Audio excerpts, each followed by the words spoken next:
প্রার্থিতা প্রত্যাহারের শেষ দিন আজ, শরিকদের জন্য আসন ছাড়ল জামায়াত। খালেদা জিয়ার রুহের মাগফিরাত কামনায় দোয়া মাহফিলে তারেক রহমান।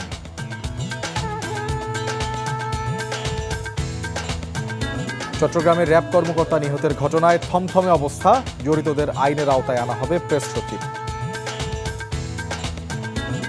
এবং সাকসু নির্বাচনের দাবিতে বিক্ষোভ অব্যাহত শিক্ষার্থীদের, চট্টগ্রাম বিশ্ববিদ্যালয়েও বিক্ষোভ।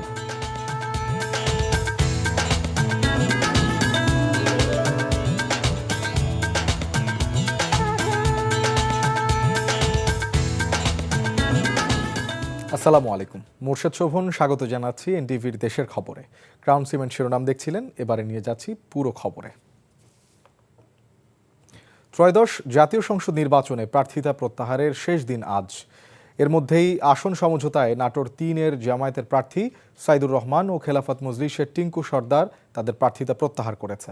এছাড়া নাটোর ১ আসনের খেলাফত মজলিসের প্রার্থী ও স্বতন্ত্র প্রার্থী সহ ২ প্রার্থিতা প্রত্যাহার করেছে।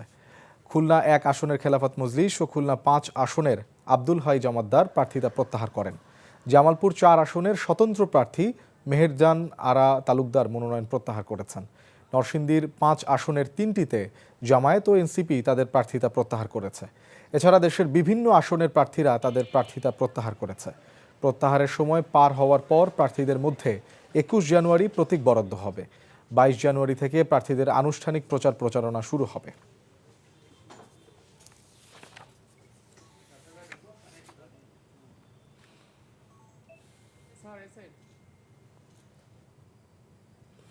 দেশের মা বোনেরা যাতে সচ্ছলভাবে চলতে পারে সেজন্য ফ্যামিলি কার্ড এবং কৃষকদের জন্য কৃষি কার্ড চালু করা হবে বলে ফের জানিয়েছেন বিএনপির চেয়ারম্যান তারেক রহমান।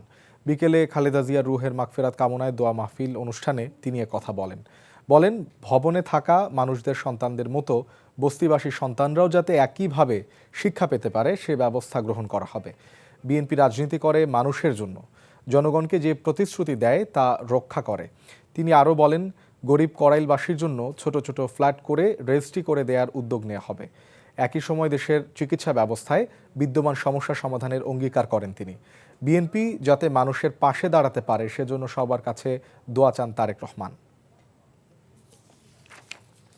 চট্টগ্রামের সীতাকুণ্ড জঙ্গল সলিমপুরে অভিযানে সন্ত্রাসীদের হামলায় নিহত র্যাব সদস্যকে হত্যার ঘটনায় এলাকায় থমথমে অবস্থা বিরাজ করছে। হামলায় জড়িত অপরাধীদের ধরতে বড় অভিযানের জন্য প্রস্তুত আইনশৃঙ্খলা বাহিনী। এদিকে নিহত র্যাব সদস্য আব্দুল মোতালেবের নামাজে জানাজা অনুষ্ঠিত হয়েছে। পরে কুমিল্লায় তার গ্রামের বাড়িতে পারিবারিক কবরস্থানে দাফন করা হবে। চট্টগ্রাম থেকে আরিচ আহমেদের রিপোর্ট, ক্যামেরায় ছিলেন এনামুল হক। সোমবার বিকেলে সন্ত্রাসীদের হাতে র্যাব সদস্যদের হতাহতের ঘটনার পর জঙ্গল সলিমপুরে এখন শুনশান নীরবতা। সবার মধ্যে এক ধরনের আতঙ্ক বিরাজ করছে। এ ঘটনার পর রাতভর অভিযান হলেও কোনো আসামি গ্রেফতার করতে পারেনি আইনশৃঙ্খলা বাহিনী। পুলিশ ও স্থানীয়রা জানায়, সোমবার বিকেলে জঙ্গল সলিমপুরে বিএনপির একটি দলীয় কার্যালয় উদ্বোধন করার কথা ছিল। সেখানে স্থানীয় সন্ত্রাসী ইয়াসিনের যাওয়ার কথা ছিল। তাকে ধরতেই অভিযান চালায় র্যাব। এ সময় র্যাব সদস্যদের ওপর হামলা চালায় ইয়াসিনের ক্যাডাররা। তাদের হাতেই প্রাণ যায় এক র্যাব সদস্য ও আহত হয় ৩ জন। ইয়ং বয়সের ছেলে তো ঢুকছে যে এখন ঢুকা কই অমুক কই সমুক কই উদ্বোধন হয়েছে। এগিনিয়া হেরা ঢুকি ২৭টা গাড়ি আমাদেরকে সবার মহিলার উপর বহুত নির্যাতন হয়েছে, পুরুষের উপর নির্যাতন হয়েছে। এখানে বহিরাগত সন্ত্রাসীরা এসে আমাদেরকে মারধর করতেছে। সাধারণ নিরীহ মানুষগুলো ছিল এখানে একটা মারামারি হয়েছে। এদিকে উপপরিচালক আব্দুল মোতালেবের মরদেহ সুরাত হলের রিপোর্ট তৈরির পর পতেঙ্গা র্যাব কার্যালয়ে নিয়ে যাওয়া হয়েছে। সেখানে জোহরের পর তার জানাজা নামাজ হয়। এইটুকু আপনাদেরকে আশ্বস্ত করতে চাই, এই দেশের আইন শৃঙ্খলা রক্ষার জন্য, অপরাধ দমনের জন্য আমরা সর্বশক্তি দিয়ে কাজ করব। আমরা সাহসিকতার সঙ্গে কাজ করব। যে কোনো ঝুঁকি নিয়ে হলেও আমরা এই দেশবাসীর আইন শৃঙ্খলা এবং নিরাপত্তা রক্ষার জন্য আমরা কাজ করে যাব। জানাজা নামাজ শেষে নিহত র্যাব সদস্যের গ্রামের বাড়ি কুমিল্লায় পারিবারিক কবরস্থানে তাকে দাফন করা হবে। ১১ জন ভাই বোনের ভিতরেও সবার ছোট। তিনি খুব শান্ত এবং সরল মানুষ ছিলেন। পাহাড়ি এলাকা সন্ত্রাসীদের অভয়াশ্রম হওয়ায় নিয়ন্ত্রণে আনতে বারবার বেগ পেতে হচ্ছে আইনশৃঙ্খলা বাহিনীর। NTV news desk. অবৈধ অস্ত্র উদ্ধারে নির্দেশ দিয়েছেন প্রধান উপদেষ্টা ডক্টর মোহাম্মদ ইউনূস। একই সাথে জাতীয় নির্বাচনের সব কেন্দ্রে সিসিটিভি ক্যামেরা বসানোর সিদ্ধান্ত নেওয়া হয়েছে বলে জানান প্রধান উপদেষ্টার প্রেস সচিব শফিকুল আলম। দুপুরে ফরেন সার্ভিস একাডেমিতে সংবাদ সম্মেলনে তিনি একথা জানান। চট্টগ্রামের র্যাব সদস্যের মৃত্যুর ঘটনায় জড়িতদের আইনের আওতায় আনার কথাও জানান তিনি। সলিমপুরে যে কাজটা হয়েছে খুবই জঘন্য একটা কাজ এবং এটা আমরা নিন্দা জানাই এবং এই পরবর্তীতে এই জায়গায় আরো খুব জোরদার ভাবে আরো অভিযান চালানো হবে। সমস্ত বাহিনী একত্রিত হয়ে কম্বাইন একটা অপারেশন হবে। যারা যারা এটার সাথে জড়িত ছিলেন প্রত্যেককে অ্যারেস্ট করা হবে। সাভারে আলোচিত সিরিয়াল কিলারকে ঘিরে রহস্য এখনও কাটেনি। সঠিক নাম কি নিশ্চিত হওয়া যাচ্ছে না। পুলিশ রিপোর্টে তাকে মশিউর রহমান সম্রাট বলা হলেও অনেকে বলছেন তার প্রকৃত নাম সবুজ শেখ, বাবা পান্না শেখ। এর আগেও একাধিকবার বিভিন্ন অপরাধে তাকে গ্রেফতার করা হয়েছিল। আদালতে স্বীকারোক্তিমূলক জবানবন্দি দেয়ায় কারাগারে পাঠানো হয়েছে তাকে। এর আগে সাভারে পরিত্যক্ত পৌর কমিউনিটি সেন্টারে 6 খুনের ঘটনায় গত রোববার বিকেলে তাকে আটক করে পুলিশ।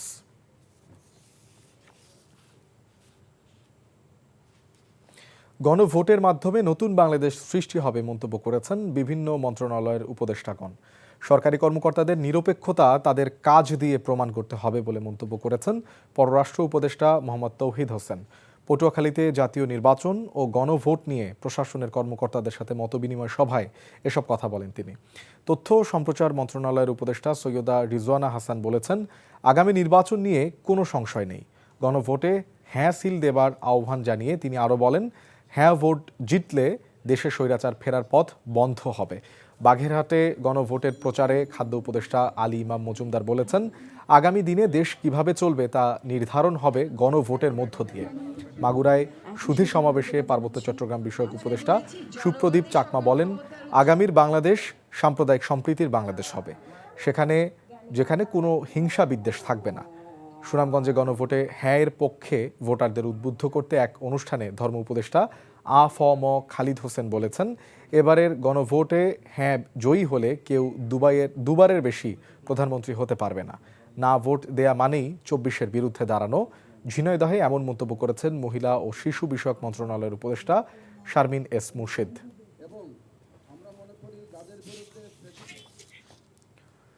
ত্রয়োদশ জাতীয় সংসদ নির্বাচনে জমে উঠেছে কেরানীগঞ্জের ভোটের মাঠ। প্রার্থীরা ব্যস্ত সময় পার করছেন নির্বাচন নিয়ে। ঢাকা 2 ও 3 আসনে বেশ কয়েকজন বর্ষিয়ান ও গুরুত্বপূর্ণ রাজনীতিবিদ আসন্ন নির্বাচন লড়বেন। তাই বুড়িগঙ্গার তীরে নির্বাচনী উত্তাপ ছড়িয়ে পড়েছে। দেলোয়ার হোসেনের পাঠানো রিপোর্টে বিস্তারিত। বুড়িগঙ্গা নদীর তীর ঘেঁষে গড়ে ওঠা কেরানীগঞ্জ উপজেলা। এই উপজেলায় সংসদীয় আসন রয়েছে 2টি। কেরানীগঞ্জের 12টি ইউনিয়ন ও সাভারের 2টি ইউনিয়ন নিয়ে ঢাকা 2 ও ঢাকা 3 আসন। ঢাকা 2 আসনে মোট ভোটার সংখ্যা 4,15,341 জন। ঢাকা 3 আসনে মোট ভোটার 3,59,618 জন। গুরুত্বপূর্ণ রাজনৈতিক ব্যক্তিরা এই এলাকায় প্রার্থী হয়েছেন। তাই ঢাকা 2 ও ঢাকা 3 আসনের নির্বাচন নিয়ে চলছে এখন নানা হিসেব নিকেশ। ঢাকা 2 আসনে বিএনপির প্রার্থী হয়েছেন দলের উপদেষ্টা মণ্ডলীর সদস্য ও সাবেক মন্ত্রী আমানুল্লাহ আমান। আর তার সাথে জামায়াতের প্রার্থী সাবেক সেনা কর্মকর্তা ও দাওয়া ক্লাবের সভাপতি কর্নেল আব্দুল হক। জনগণের বিভিন্ন ক্রান্তিকালে, দেশের বিভিন্ন ক্রান্তিকালে বিএনপি জনগণের পাশে দাঁড়িয়েছিল। বিএনপি জনগণের পাশে ছিল, জনগণের পাশে থাকবে এবং এটাই প্রত্যাশা জনগণের। সেই অনুযায়ী বিএনপি কাজ করছে। বাংলাদেশের তথা আমাদের এলাকাবাসী প্রত্যেকটা মানুষের, সাধারণ মানুষের আমি অধিকারকে সমুন্নত রেখে কাজ করবো ইনশাআল্লাহ। এই প্রতিশ্রুতি আমি আপনাদেরকে দিচ্ছি। অপরদিকে ঢাকা 3 আসনে মোট প্রার্থী আছেন 9 জন। এর মধ্যে মূলত বিএনপি ও জামায়াতের প্রার্থীর মধ্যেই ভোটের লড়াই হওয়ার সম্ভাবনা রয়েছে। ঢাকা 3 আসনে বিএনপির প্রার্থী দলের স্থায়ী কমিটির সদস্য গয়েশ্বরচন্দ্র রায়। তার সাথে প্রার্থী হয়েছেন বাংলাদেশ জামায়াত ইসলামের ঢাকা জেলা নায়েবে আমির অধ্যক্ষ শাহিনুর ইসলাম। আমরা প্রশাসনের কাছে ফেভার চাই না, আবার আমাদেরকে ডিসফেভার করুক সেটাও চাই না। আমরা চাই জনগণ যাতে নির্বিঘ্নে ভোট দিতে পারে, তাদের পূর্ণ নিরাপত্তার ব্যবস্থা করবে। আমরা নির্বাচন কমিশনকে দৃষ্টি আকর্ষণ করতে চাই, এই ধরনের সুষ্ঠু নির্বাচনের পরিবেশ যাতে কোনোভাবেই কেউ ক্ষুণ্ণ করতে না পারে। এলাকার সাধারণ ভোটাররা মনে করছেন ঢাকা 2 ও ঢাকা 3 আসনে মূলত বিএনপি ও জামায়াতের প্রার্থীদের মাঝেই নির্বাচনী লড়াই হবে। সন্ত্রাস, চাঁদাবাদী এসব যাতে না হয়, আমার বলতে আমি দিতে পারি, আমার ব্যবসা প্রতিষ্ঠান যাতে সুন্দর করে চালাতে পারি। যেভাবে নির্বাচন হোক, নির্বাচন সুষ্ঠুভাবে যাতে হয়, যাতে আমরা সঠিকভাবে ভোট দিতে পারি। অতীতের মতো ভোটের পরিবেশ নয়, এবার শান্তিপূর্ণ পরিবেশে নির্বিঘ্নে ভোট দিতে ভোটাররা ভোট কেন্দ্রের সুষ্ঠু পরিবেশ রক্ষায় আইনশৃঙ্খলা বাহিনীর সার্বিক সহায়তা কামনা করেছেন। NTV news desk. শাহজালাল বিজ্ঞান ও প্রযুক্তি বিশ্ববিদ্যালয় ছাত্র সংসদ নির্বাচনের স্থগিতাদেশ প্রত্যাহারের দাবিতে দ্বিতীয় দিনের মতো আজও বিক্ষোভ করেছে শিক্ষার্থীদের একাংশ। সকাল থেকে গোলচত্বরে অবস্থান কর্মসূচি থাকলেও বেলা 12টায় বিশ্ববিদ্যালয় প্রশাসনিক ভবনের অবস্থান নিয়ে বিক্ষোভ শুরু করে তারা। 28 বছর পর শাকসু নির্বাচনের তফসিল ঘোষণা করে বিশ্ববিদ্যালয় প্রশাসন।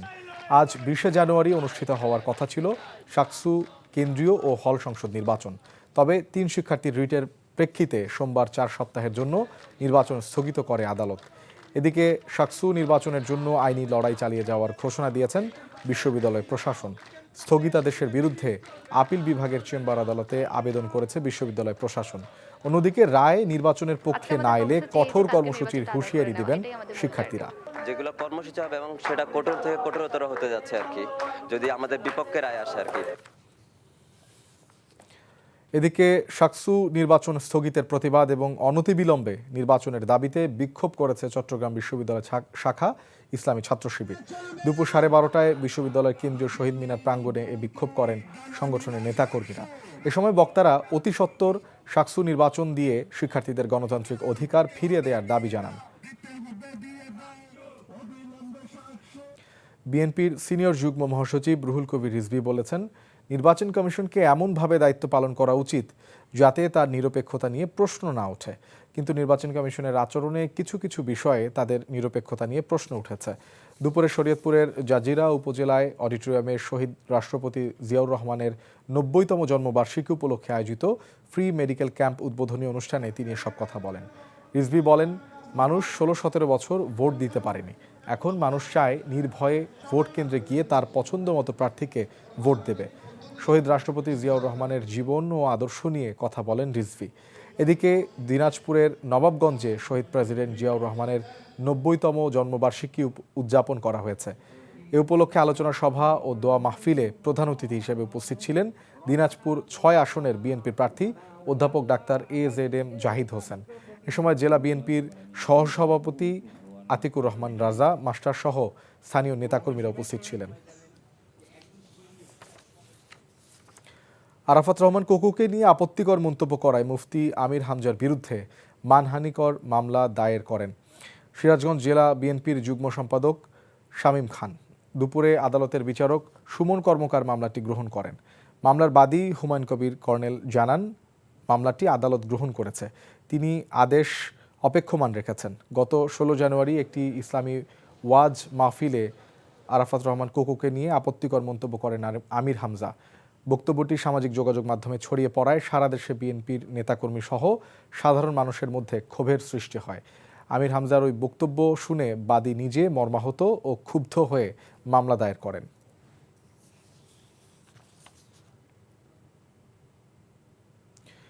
কুষ্টিয়া জেলা জামায়াত আমির অধ্যাপক মাওলানা আবুল হাশেমের দাফন সম্পন্ন হয়েছে। সকাল 9টায় কুষ্টিয়া চাঁদাগাঁও ঈদগাহ মাঠে দ্বিতীয় জানাজা অনুষ্ঠিত হয়েছে। জানাজায় পরিবারের সদস্য, জামায়াত ইসলামী, বিএনপি সহ বিভিন্ন রাজনৈতিক দলের নেতৃবৃন্দ ও সর্বস্তরের মানুষ অংশ নেয়। এরপর বেলা 11:30টায় মিরপুর উপজেলা ফুটবল মাঠে তৃতীয় জানাজা হয়। দুপুরে মিরপুর ওয়াবদা গোরস্থানে তার দাফন সম্পন্ন হয়। গতকাল কুষ্টিয়া 3 আসনে জামায়াত ইসলামের সংসদ সদস্য প্রার্থী মুফতি আমির হামজাকে হত্যার হুমকির প্রতিবাদে বিক্ষোভ সমাবেশ চলাকালে অসুস্থ হয়ে মারা যান জেলা জামায়াতের আমির অধ্যাপক মাওলানা আবুল হাশেম। রাঙামাটিতে এখনও সংকট কাটেনি এলপিজি গ্যাসের। এতে প্রভাব পড়েছে গণপরিবহন চলাচলে। বন্ধ হওয়ার পথে শহরের একমাত্র গণপরিবহন সিএনজি চালিত অটোরিকশা। সকাল থেকে সারা শহর ঘুরে দেখা গেছে সড়কে সিএনজি অটোরিকশা কম থাকায় দুর্ভোগে পড়েছেন সাধারণ যাত্রীরা। বিশেষ করে স্কুল ফেরত শিক্ষার্থীদের নিয়ে বিপাকে পড়েছেন অভিভাবকরা। অন্যদিকে গ্যাসের সংকটের কারণে শহরের 3টি গ্যাস পাম্পই বন্ধ করে দিয়েছে কর্তৃপক্ষ। এতে পাম্পগুলোতে এলপিজি গ্যাসের অপেক্ষায় দীর্ঘ লাইন ধরে দাঁড়িয়ে থাকতে দেখা গেছে সিএনজিগুলোকে। ঘন্টার পর ঘন্টা অপেক্ষা করেও গ্যাস পাচ্ছেন না চালকরা। এতে সীমিত হয়ে পড়েছে সড়কে অটোরিকশা চলাচল, ব্যাহত হচ্ছে শহরের স্বাভাবিক জীবনযাত্রা।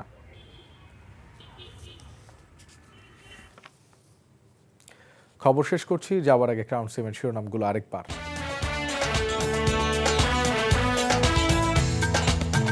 প্রার্থিতা প্রত্যাহারের শেষ দিন আজ, শরিকদের জন্য আসন ছাড়ল জামায়াত।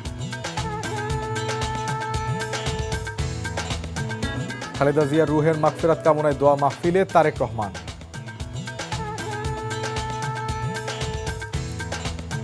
চট্টগ্রামে র্যাব কর্মকর্তা নিহতের ঘটনায় থমথমে অবস্থা, জড়িতদের আইনের আওতায় আনা হবে প্রেস সচিব। শাকসু নির্বাচনের দাবিতে বিক্ষোভ অব্যাহত শিক্ষার্থীদের, চট্টগ্রাম বিশ্ববিদ্যালয়েও বিক্ষোভ। এই ছিল দেশের খবরে। এই খবরের ভিডিও সহ আপডেট জানতে ভিজিট করুন এনটিভি অনলাইন www.ntvbd.com। এছাড়াও এনটিভির জনপ্রিয় সব অনুষ্ঠান ও খবরের আপডেট জানতে ভিজিট করুন আমাদের ইউটিউব ও ভেরিফাইড ফেসবুক পেজ। 6টায় ইভিনিং নিউজ দেখার আমন্ত্রণ রইল। ধন্যবাদ সবাইকে।